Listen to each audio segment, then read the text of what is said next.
Hey guys, my name is Sanjay and welcome to the Engineer Wannabe YouTube channel. Today we're going to be doing a very special video. We are reviewing the FP Journe Elegante. So I just did a video comparing the FP Journe Elegante to my wrist check, so I'll kill that bird with this stone as well. I just did a video comparing the Elegante to the Grand Seiko Sea of Clouds, mainly looking at the movement. So if you're interested in that, go check it out. But this is the watch I'm wearing today. This, however, is significantly cooler. But let's go ahead and do the review for this guy. But before that, quickly, just want to mention that you are infinitely valuable. You are worth it. Great price has been paid for you, and I do hope you know that. But yes, yeah. All right, so here is the FP Journe Elegante in titanium 48 millimeter model. We'll go through the dimensions real quick. That 48, I believe, represents the lug to lug, which is an interesting way to measure this. It's a tonneau case, so that makes sense.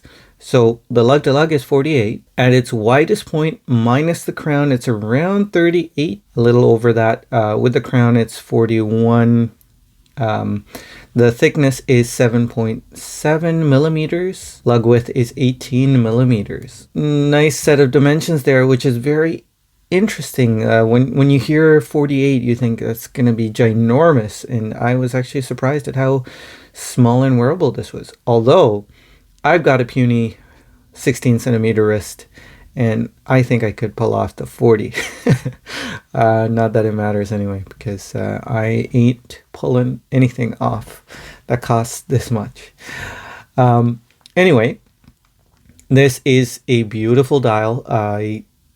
The crystal just completely disappears. You really cannot tell there is a crystal unless if you have like some really harsh lighting. It is so beautiful, and the hands are so close to the crystal. It just feels 2D, but in the best way possible. The dial is fully loomed, and it will blow your socks off. It is so bright when the dial is lit up. The painted Arabic numerals here appear black. One thing I should mention is that the hands, all the hands are blued. You can see that there. Thermally blued, and the hand stack is beautifully capped off. No detail has been spared. You can see that there are some screws on the dial side. I was hoping they would be aligned in some way, but almost are, but they're not. And of course, in the front of the case of the watch, you have those screws as well. Lots of exposed screws. Taking a look at the finishing of this grade 5 titanium, you can see high polish on the lugs, which does show the scratches. Probably not the best place to have high polished lugs on Grand Seiko. No, I really love this this look here. Despite the scratches are going to happen. Just enjoy them. It's easy for me to say, but you can see there is no signed crown here, which is interesting as well.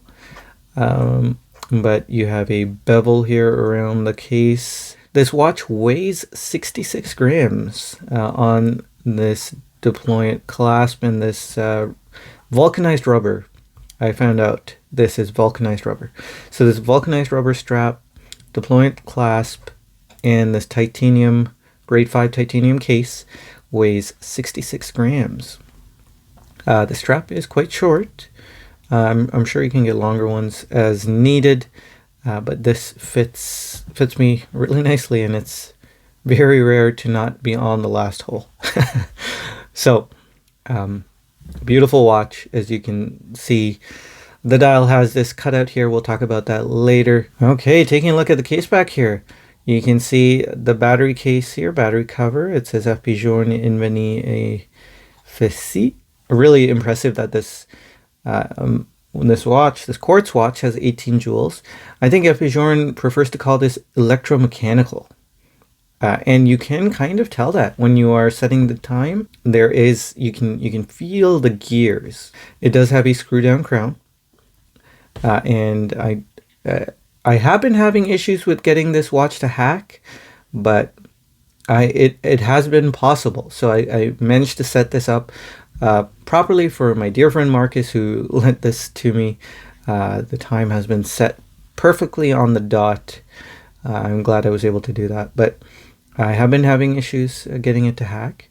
You can see a little heart over here, the circuit board Geneva stripes here, which you can't see too clearly, but the battery case gets most of the decoration. So talking about that little cutout at the 4 o'clock marker, that is a rotor. That rotor detects movement. So this watch, one of its party tricks is the fact that it goes to sleep after 35 minutes of inactivity. When you pick it up, the watch continues to keep, well, before you pick it up, the watch continues to keep time. And when you pick it up, it returns to the timekeeping position. A few people have mentioned that this is not new. And of course, the Elegante isn't new either, but we've seen that with by the likes of Casio, Seiko. I think it's a little different here, because this is a ultra high luxury watch and it is unheard of in this price point, right? This is something that is not normal. Someone in the high horology space like FP Journe to do a quartz watch with tech features. And I think that makes it really impressive. I wish Grand Seiko would use the technology they already have to do this, to extend its battery life, which is why this thing does this, is because if you wear this every day, when you go to sleep, the watch goes to sleep and the battery lasts up to 8 years. You can probably be concerned a little bit about battery leaking. I mean, I would assume FP Journe uses the highest quality of batteries, but maybe that's one of the reasons why Seiko Grand Seiko chooses not to put it into their higher end watches, but I'm sure they could work around it somehow. And get that tech, which they already have, into their watches and extend the battery life from 3 years to 5 years. But this watch, if you're using it in rotation, it can last up to 18 years, maybe longer, on a single battery. And that is pretty incredible. A funny thing, I've been watching a couple of interviews on this watch of very wealthy collectors who have purchased this watch, and it's kind of funny what they're blown away by. So I encourage you to go take a look at a couple of interviews. But FP Journe, he somewhat outsourced this project to a few engineers, and they developed this movement. They were told that it was to be ultra luxurious. It had to look beautiful. It had to last a long time. And the story goes that FP Journe was being bugged by the wives of ultra-high collectors. I know it sounds a little misogynistic, but the wives of ultra-high collectors who wanted a watch for them, but their husbands were always wearing these incredible watches that the wives really didn't have the patience for, like setting a mechanical watch. And so he developed this quartz caliber that he put in a 40 millimeter watch, which I'm thinking is 40 millimeters lug to lug, because it was a tonneau case as well. And that's why he brought it out to the market. And of course, then a few of the male collectors wanted the watch, and so FP Journe developed a bigger case and brought it out. So now there's a 40 and a 48. You can see this beautiful vulcanized rubber strap. It thickens up toward the case, and it matches the lugs perfectly. It also fills in the gap very well. There's no daylight that you can see through the case in the rubber strap. On the underside of the rubber strap, you have this FPJ motif to ventilate your wrist, provide some space. That's really all I have to offer for you. I feel completely unworthy to even talk about this watch. I feel unqualified, and I am just some schmuck who happens to have this watch thanks to a very generous friend. Marcus, thank you so much for sharing your collection with me. If you guys have any questions about the FP Journe Elegante, let me know. I'd be happy to try and answer it for you. Alright guys, well, take care, stay safe out there, and I will see you in the next video. Bye everyone.